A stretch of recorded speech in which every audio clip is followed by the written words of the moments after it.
এই জায়গাটা বেস্ট। আজ পন্ডিচেরি ঘোরার শেষ দিন।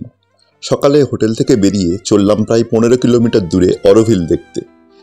এর আর এক নাম সিটি অফ ডন। অরোভিলের কিছুটা অংশ পন্ডিচেরিতে আর কিছুটা অংশ তামিলনাড়ুর মধ্যে আছে।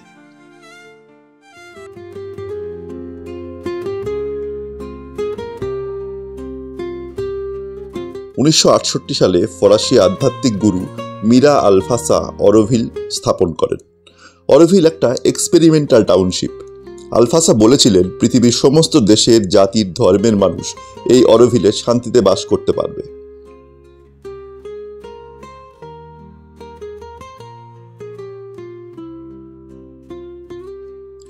অরোভিলের মাঝখানে আছে মাতৃমন্দির।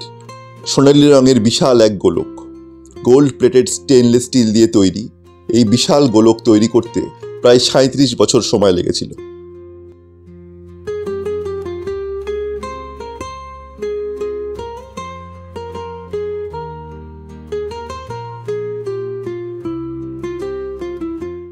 অরোভিলে একটা ফ্রেঞ্চ একটা ভাইব আছে, আর হচ্ছে জায়গাটা খুব সুন্দর, ভালো জায়গা, প্রচুর জিনিসপত্র দেখার আছে।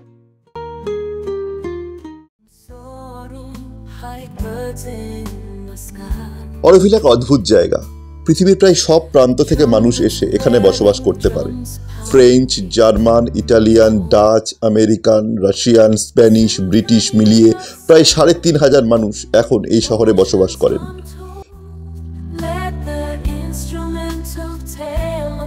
এই শহরের মানুষরা টাকার নোট বা কয়েন ব্যবহার করেন না। এই শহরবাসী নিজেদের শহরকে বাঁচিয়ে রাখতে নিজেরাই স্বেচ্ছায় কাজকর্ম করে সেবা করেন। আশেপাশের গ্রামগুলির প্রায় 5,000 মানুষ এই শহরে কাজ করেন। দুপুরে অরোভিলের রেস্টুরেন্টে সাদা ভাত, ঝুরঝুরে আলু ভাজা, ডাল আর মিক্সড ভেজ খেয়ে এবার আমরা বেরিয়ে পড়লাম প্রায় 16 কিলোমিটার দূরে পন্ডিচেরির নিউ লাইট হাউস দেখতে। ওল্ড লাইট হাউস তো আগেই আমরা দেখে নিয়েছিলাম। পন্ডি ম্যারিনা যাওয়ার পথে হোয়াইট টাউন থেকে মাত্র 2 কিলোমিটার দূরে 1979 সালে এই লাইট হাউস তৈরি হয়েছিল। হেলদি পিপল, ব্লাডের প্রচুর এখন সার্কুলেশন দরকার, তো আমরা সবাই মিলে পৌঁছেছি। প্রায় 250টা সিঁড়ি উপরে উঠে লাইট হাউসের ভিউইং ডেকে পৌঁছানো যায়। উপর থেকে বঙ্গোপসাগরকে লাগে আরো মোহময়ী, আর সাথে মন ভালো করা সমুদ্রের হাওয়া তো আছেই।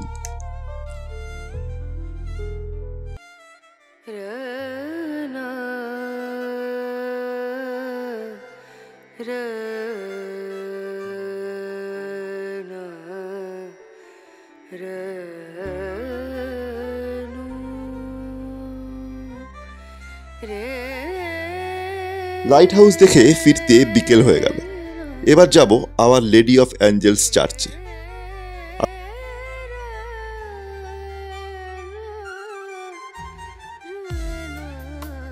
1855 সালে তৃতীয় নেপোলিয়ান এটি নির্মাণ করেন।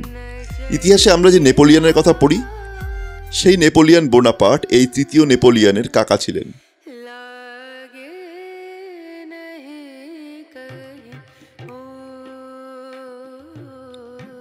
এই চার্চটি পন্ডিচেরির চতুর্থ পুরনো চার্চ।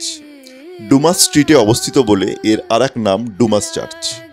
অসম্ভব সুন্দর ফরাসি শিল্পকলায় সমৃদ্ধ এই প্রাচীন গির্জাটি। 2 রাত আর 3 দিনের পন্ডিচেরি ট্যুর এবার শেষ। অসাধারণ সুন্দর এক ফরাসি গন্ধমাখা জায়গা এই পন্ডিচেরি। অরোভিল সম্পর্কে যত জানছি ততটাই জানার আগ্রহ বেড়ে যাচ্ছে। বাড়ি ফিরে একটু পড়াশোনা করতে হবে বলে মনে হলো। লাগেজ নিয়ে স্টেশনে ঢুকে জানতে পারলাম ট্রেন 5 ঘন্টা লেট। রাত 9:11। এবার নামবো সেকেন্দ্রাবাদ জংশন স্টেশনে। মানে ট্রেনের পর train miss. Vande Bharat ticket কাটলাম, সেটা মিস হয়ে গেল। আগের ট্রেন ছিল, সেটাও মিস হয়ে গেল। এত লেট ট্রেন পাওয়া যায় না, অনেক কষ্ট হয়ে গেছে। সেকেন্দ্রাবাদ নেমে ফার্স্ট যেটা কাজ। পরের দিন আমাদের বিজয়ওয়াড়া পৌঁছানোর কথা ছিল। সেখান থেকে সকালে ট্রেন ধরে সেকেন্দ্রাবাদ যাব, কিন্তু সব প্ল্যান শেষ। সেকেন্দ্রাবাদ স্টেশনে পৌঁছাতে রাত হয়ে গেল।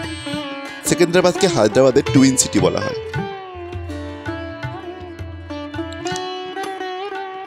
1806 সালে ব্রিটিশ ইস্ট ইন্ডিয়া কোম্পানি এই শহর তৈরি করেছিল। দুটি শহরের মাঝে রয়েছে হুসেন সাগর লেক।